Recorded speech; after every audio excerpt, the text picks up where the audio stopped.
Chinese ambassador भी शामिल होने वाले थे। खास बात है कि सिद्धरमैया जो पूर्व मुख्यमंत्री रहे कर्नाटक के, कर्नाटक कांग्रेस में बड़े नेता हैं, वो उस प्रोग्राम में शामिल होना चाहते थे और अब क्रिटिसिज्म के बाद उन्होंने उस प्रोग्राम में शामिल होने से मना कर दिया। देखिए, उस तरह का प्रोग्राम करने का मकसद क्या था, क्या उसका रीज़न है उस तरह का प्रोग्राम करने का, जिसमें चाइना के एम्बेसडर, चाइना के कौंसल जनरल और उसका ऑर्गेनाइज़र एक कांग्रेस पार्टी के नेता हैं। क्या कांग्रेस पार्टी नरेंद्र मोदी के चाइना के ऊपर खामोशी और सरेंडर को वैलिडेट करना चाह रही है, वैलिडेट करना चाहिए इस तरह का सेमिनार रख करके? क्या यानी क्या हिपोक्रेसी है कांग्रेस पार्टी की? दिल्ली के उनके नेता बोलते हैं कि चाइना के बारे में और उनका कर्नाटक के नेता और कुछ करते हैं। क्या कांग्रेस पार्टी 1962 की जंग से कुछ सबक हासिल नहीं की क्या? और देश के मौजूदा प्रधानमंत्री की सरकार ने चाइना को 1000 स्क्वायर किलोमीटर पर भारत की ज़मीन पर, जहाँ पर हमारी फ़ौज पेट्रोलिंग करती थी, वो बिल्कुल सरेंडर कर दिया है। हॉट स्प्रिंग, डेप्सांग, डेमचाक में हमारा कोई असर नहीं है वहाँ पर। तो एक अजीब है, दो नेशनल पार्टी अपने आप कहते हैं और चाइना के बारे में दोनों की एक हिपोक्रेसी चल रही है। सर, सवाल कश्मीर के पॉलिटिक्स में, कश्मीर के बड़े नेता हैं गुलाम नबी आज़ाद, उन्होंने इस पार्टी छोड़ी, कयास लगाए जा रहे हैं अपनी नई पार्टी बना सकते हैं। ये पूरा जो कश्मीर का डेवलपमेंट है उसको कैसे आप देखते हैं? देखिए, कश्मीर में जो जब से 370 हटाने के बाद और उसके दौरान जो भाजपा कह रही थी कि टेररिज्म ख़त्म हो जाएगा, टेररिज्म ख़त्म नहीं हुआ। भाजपा ने कश्मीरी पंडित का मुद्दा बनाया, आज भी कश्मीरी पंडितों की हत्या हो रही है। तीसरा, उन्होंने कहा था कि बहुत सारा इन्वेस्टमेंट आएगा, कहाँ इन्वेस्टमेंट आ रहा है। चौथी बात यह है कि जो डिलिमिटेशन कमीशन से जो नए असेंबली के कॉन्स्टिट्यूंसीज को बनाया गया, वो बिल्कुल जेरिमेंडरिंग किया गया है। और ये बात मैं नहीं कह रहा हूँ, बल्कि एक कमेटी है जिसमें भारत के x home secretary, foreign secretary और एक रिटायर्ड हाई कोर्ट के जज हैं। इसकी रिपोर्ट में कहा गया कि ये डिलिमिटेशन करके वहाँ पर जेरिमेंडरिंग हुई है। अब ये जो आज़ाद साहब जो कांग्रेस पार्टी को छोड़कर गए हैं, अब नहीं मालूम कहाँ तक वो कितना असरअंदाज होंगे, कश्मीर में क्या होगा और क्या करेंगे वही बता पाएंगे। मगर कांग्रेस पार्टी का तो बुरा हाल है, एक के बाद एक पूरे नेता उसको खुदा हाफिज कर रहे हैं। आपको लगता है ये कांग्रेस के लिए एक बहुत बड़ा झटका है? उन्होंने लीडरशिप पे फिर से सवाल खड़ा किया है, नॉन सीरियस बोला है राहुल गांधी। नहीं मालूम, ये आज़ाद साहब ही खुद बता पाएंगे। मैं इस बारे में कुछ नहीं कह सकता, क्योंकि वो बरसों से कांग्रेस पार्टी में शामिल रहे और उन्होंने कई कांग्रेस के बड़े बड़े लीडर्स, नेताओं और प्रधानमंत्री के साथ काम किया है। तो जाहिर है उनका क्या एक्सपीरियंस रहा होगा वो खुद बता पाएंगे। जयराम रमेश बोलते हैं आज़ाद साहब मॉडिफाइड हो गए हैं। अब नहीं मालूम, वो उनसे ही पूछिए। दोनों एक दूसरे से साथ ही बैठते थे राज्यसभा में, अचानक वो बोल रहे हैं तो देखना पड़ेगा उनको, क्या हुआ क्या नहीं हुआ वो बता पाएंगे। आप कैसा देखते हैं सर, पूरा मसले को कैसा देखते हैं? आजाद लीविंग कांग्रेस पार्टी, कैसे आप इसको पूरे इस तरह से देखते हैं? गुलाम नबी आज़ाद जो है एक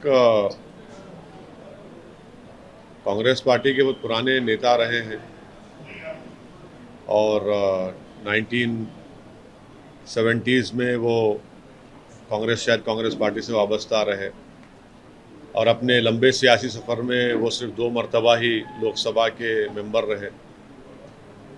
फिर उसके बाद मुख्तलिफ कांग्रेस के जो वज़ीर आज़म, प्राइम मिनिस्टर रहे, उनके साथ उन्होंने काम किया और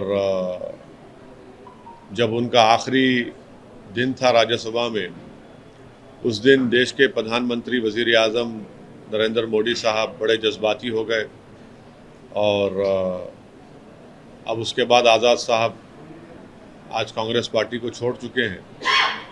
तो नहीं मालूम क्या वजूहत होंगी, क्या वजह होंगी, वो खुद बता पाएंगे। मगर ये अभी कहना मुश्किल है कि वो कश्मीर की सियासत में कितना सरअंदाज होंगे।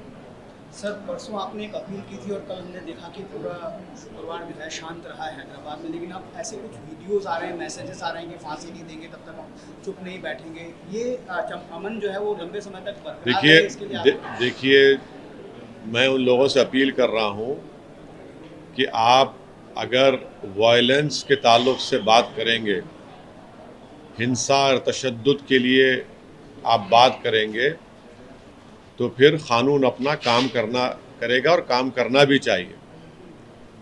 आप तशद्दुद, वायलेंस, हिंसा के लिए अगर आप इस तरह की बातें बकवास करेंगे तो क़ानून को अपना काम करना चाहिए।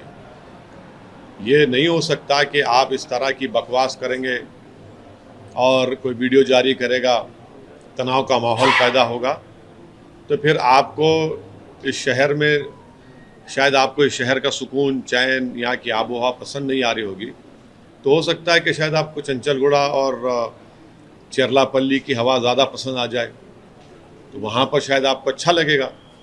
तो वही दिखता है हमको कि जब शहर हैदराबाद में जो चैन और सुकून की सांस लोग ले रहे हैं, पिछले 8 साल से यहाँ पर कोई दंगा नहीं हुआ है और मुल्क में और पूरे हर जगह पर महंगाई, बेरोज़गारी एक बहुत बड़ा मुद्दा है। उसके बावजूद भी अगर ये लोग इस तरह की वाहियात किस्म की बातें कर रहे हैं, तो मुझे लगता है कि इनको शहर की आबोहवा शायद रास नहीं आ रही होगी। तो जाहिर है उनको लगता है चंचलगुड़ा और चेरलापल्ली में जो इनका दोस्त है, वहीं पर इनको भिजा कर शायद अच्छा रहेगा वहीं पर रहना उन लोगों के लिए। सरकार को देखना पड़ेगा इनके बारे में। ईडी एक्ट के खिलाफ माना जा रहा है कि सर सुप्रीम कोर्ट और हाई कोर्ट का दरवाजा खटखटाएंगे। ये भी कहा जा रहा है कि एक विधायक है भारतीय जनता पार्टी के, वो खुद बिल्कुल ये तो ओपन सीक्रेट है कि भाजपा आज भी अपने उस एमएलए की मदद कर रही है। मैंने पहले भी कहा था आपसे कि बीजेपी सिर्फ आंखों में धूल झोंक रही है सस्पेंशन के नाम पर, और अभी 2 दिन पहले आप ही के बरादरी के लोगों ने मुझे एक ऑडियो भी सुनाया जिसमें उनके हेड ऑफिस से कोई महाशय हैं जो तयख़ुन दे रहे हैं कि भाजपा उनके साथ है। तो खैर, जो भी क़ानूनी जंग होगी वो हम उम्मीद करते हैं कि टीआरएस की हुकूमत उस क़ानूनी जंग का सामना करेगी और अच्छे मौसर तरीक़े से उस केस की पैरवी करेगी। तेलंगाना भाजपा के अध्यक्ष वंडी संजय, उनका कहना है कि क्योंकि मुनव्वर फारूकी को बुलाया गया, सरकार ने प्रोटेक्शन दिया, ये कॉमेडी शो करवाया, इस वजह से तनाव हुआ हैदराबाद। अब देखिए, जो वीडियो जारी करता है इस्लाम और प्रॉफिट मोहम्मद सल्लल्लाहु अलैहि वसल्लम के बारे में, वो क्या कॉमेडी कर रहा था या फिर शहर के अमन को बिगाड़ना चाहता था? वो उस पर बात करे, वो अपने लोगों को रोके, अपने पार्टी के नेताओं को समझाए और उस बात को समझिए कि शहर हैदराबाद हो या तेलंगाना हो, यहाँ की जनता, यहाँ की आवाम हरगिज़ इस बात को पसंद नहीं करती कि यहाँ पर अमन एक परमानेंट अमन बन चुका है, उसको कमज़ोर किया जाए। तो जो कुछ भी हालिया दिनों में हैदराबाद में हुआ, जो बीजेपी के एक विधायक की वाहियात वीडियो के बाद हुआ, भाजपा यहाँ की जनता की वो समझ नहीं रही है। यहाँ की जनता सुकून और चैन और अमन से अपनी ज़िंदगी गुजारना चाहती है। यहाँ की जनता ये देख रही है कि ट्रैफिक का मसला है, जब बारिश होती है तो पानी जमा हो जाता है, स्टॉर्म वाटर ड्रेन का मसला है, यहाँ पर आरटीसी के बसेस की ज़रूरत है, रोड वाइडनिंग की ज़रूरत है, महंगाई का एक बहुत बड़ा मसला जो बीजेपी ने खड़ा कर दिया उससे गरीब पिट रहा है, बेरोज़गारी नौजवानों का मुकद्दर बीजेपी ने बना चुकी है। ये मुद्दे हैं। अगर उसका डाइवर्ट करके इस तरह करना चाह रहे हैं तो वो नाकाम साबित होंगे और वो पल्स को नहीं समझ रहे हैं आवाम की।